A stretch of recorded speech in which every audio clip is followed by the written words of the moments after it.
Je vais commencer cette introduction en disant qu'on n'est pas bon du tout dans les calculs là. Pas du tout.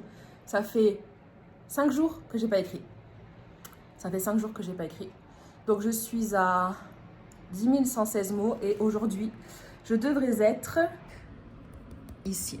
Je devrais être à 21 676 mots.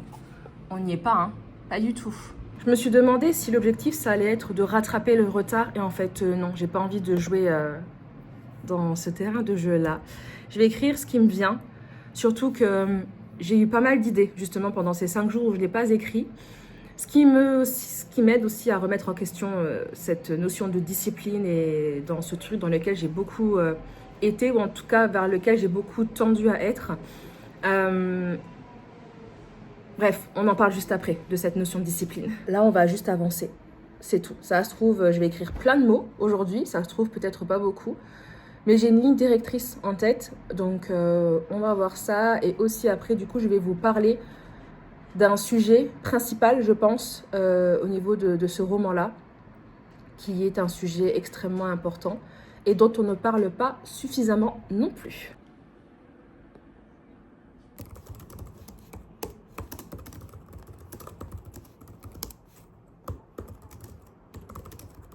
Bon, je fais une petite pause, 11 000 et quelques mots. Du coup, je profite de cette parenthèse pour vous parler d'abord de la discipline. C'est quelque chose que je remets aussi beaucoup en question, en fait, comme tout un tas de principes qui me semblaient évidents par le passé, qui me semblaient... c'est comme si, en gros, le monde devait tourner comme ça pour être bien dans sa vie, pour être épanoui, pour être productif, pour réussir, etc. J'étais un peu rodée à ça. Et forcément, quand il y a tout un château de cartes qui s'effondre, c'est ok, comment est-ce que je réassemble mes cartes pour qu'elles soient plus solides pour la suite, et surtout beaucoup plus alignées, beaucoup plus ouvertes d'esprit aussi, surtout ça. Cette ouverture d'esprit, cet esprit critique aussi que j'ai beaucoup eu par le passé et pendant, je pense, les 3 dernières années, je me suis laissée un peu engluer dans pas mal de choses où mon esprit critique était justement jugé comme, en fait, arrête de poser des questions, enfin, si on te dit de faire comme ça, si on te propose de faire comme ça, c'est pour ton bien, c'est parce que ça fonctionne, c'est parce que si, c'est parce que ça. Voilà, mais je retrouve mon esprit critique, donc je me retrouve moi et j'en suis très contente. Et mon esprit critique justement, et quand on dit critique, c'est pas dit du mal, non, c'est réfléchir. Voilà, c'est tout, c'est réfléchir à cette notion de discipline. Et je me demande justement si j'avais eu cette discipline de me dire, ok, j'écris tous les jours, tac, tac, tac, tac, tac, est-ce que ces idées-là seraient apparues? Est-ce que là, franchement, c'est fluide quand j'écris. Est-ce que cette fluidité serait aussi apparue? Parce que là, du coup, j'ai toute une partie du roman qui m'est venue pendant les 5 jours sans écrire. Donc ouais, je me pose beaucoup de questions par rapport à cette notion de discipline. Et puis forcément, quand on commence à chercher, quand on commence à fouiner, quand on commence surtout à vouloir s'instruire sur comment le monde fonctionne, surtout dans cette société dans laquelle on se trouve, forcément, on va rentrer dans des sujets politiques, même si on n'a pas envie. Tout est politique. Absolument tout est politique. C'est pas simple à voir, c'est pas super agréable, mais tout est politique. Donc la notion de discipline aussi est politique et qu'est-ce que ça veut vraiment dire d'une société. Donc je suis encore en train de décortiquer un petit peu tout ça, mais ouais, je pense qu'il y a peut-être des personnes qui en ont besoin et d'autres personnes qui viennent complètement être entravées par la discipline et qui viennent peut-être même, je sais pas, être complètement écrasées par cette notion de discipline. Parce que, ouais, ça convient peut-être pas à tout le monde et puis c'est tout, quoi. Et deuxième sujet, donc là, je vais vous partager un des sujets principaux, principaux de ce que je suis en train d'écrire. C'est pas évident à écrire. C'est vraiment cette notion de... On parle de courage quand je vous disais dans la dernière vidéo que, voilà, en gros là, mon personnage principal, faut qu'elle décide si elle reste ou si elle part. Mais on parle en effet du courage de celles qui partent, de celles qui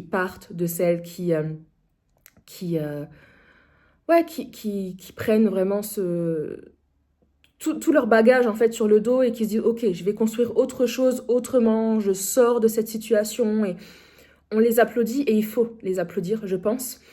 On en parle beaucoup de ce courage-là, du courage que ça demande de partir, mais on ne parle pas du courage que ça demande de rester dans une relation qui est complexe. Voilà, on ne dit pas, je ne vais pas dire si elle est bien ou elle est mal, si elle est belle ou si elle n'est pas belle, mais on ne parle pas du courage que ça demande de rester dans une relation. Donc j'avais envie vraiment d'aller explorer ça, parce que les relations humaines sont tellement complexes et qu'on fait, je sais pas, on crée des raccourcis tellement simples dans un monde qui n'est absolument pas simple. Alors oui, il y a des belles phrases qui disent que en soi la vie elle est simple et c'est l'humain qui la rend compliquée, mais l'humain est complexe. Donc l'humain dans la vie rend en effet la vie complexe. On ne peut pas se contenter, enfin pas se contenter, mais on ne peut pas se limiter, c'est ça le bon mot. On ne peut pas se limiter et se dire oh, en fait c'est juste moi qui rend tout complexe, la vie elle est simple, je prends mes décisions et basta. Non en fait, c'est beaucoup plus compliqué que ça. Et je suis en train en fait d'explorer vraiment cette notion de complexité dans les relations humaines et dans ce qu'on appelle, là je suis justement en train de parler des red flags et des green flags, ces drapeaux verts qui montrent qu'on est dans une belle relation, dans une bonne relation, et ces drapeaux rouges qui montrent la toxicité. Et on ne se rend pas compte en fait à quel point, alors déjà tout devient toxique, apparemment tout est toxique. Moi-même, encore en début d'année, il y a plein de traits, de choses qui me disaient que tout était toxique. En fait, encore une fois, quand on prend de la hauteur, quand on prend du recul, c'est remettre du contexte sur les choses, c'est voir l'autre aussi à travers des yeux d'humain. C'est pas vraiment pas facile, c'est vraiment pas facile. Et c'est aussi se rappeler que nous sommes juste des êtres humains et qu'on fait de notre mieux. Je trouve en plus, moi qui ai une petite fille, c'est hyper compliqué. C'est compliqué en fait.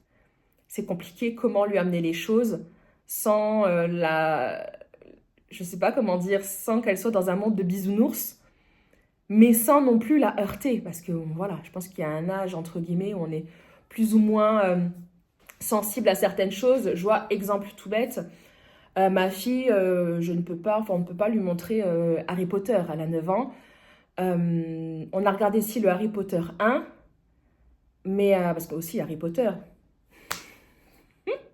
c'est un sujet, est-ce qu'on regarde maintenant ou est-ce qu'on ne regarde plus? Enfin, et comment lui expliquer cette complexité? Donc, bref, elle était intéressée, elle voulait regarder, on en parle, enfin, tout le monde en parle dans son école, etc.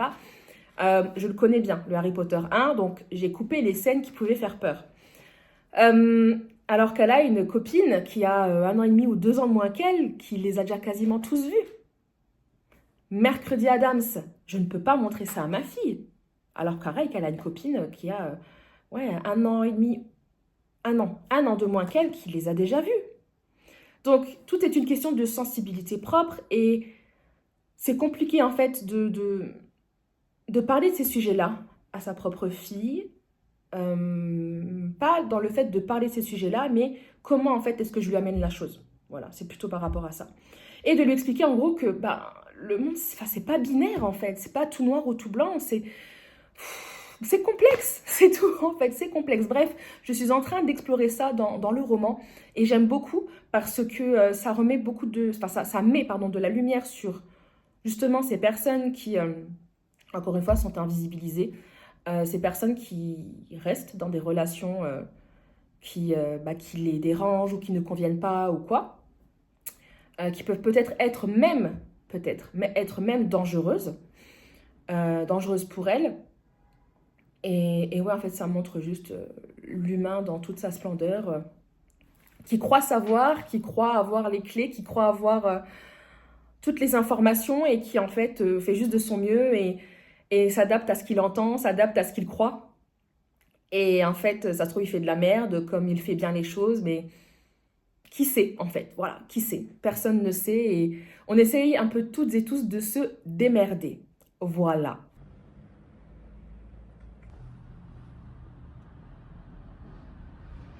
Bon, finalement, j'ai pas continué d'écrire parce que j'ai fait plein d'autres choses à la place.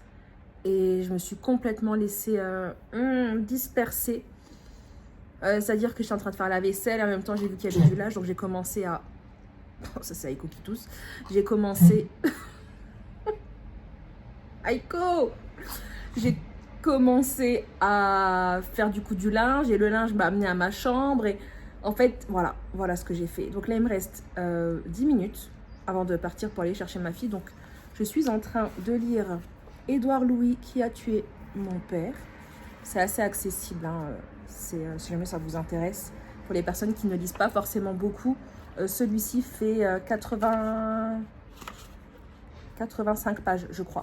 Donc voilà, si vous voulez vous mettre à la lecture, j'aime beaucoup Édouard Louis, j'aime beaucoup ce qu'il écrit. Voilà, en tout cas, ce sont des sujets, ce dont j'ai parlé tout à l'heure, sont des sujets j'appelle ça des sujets touchy.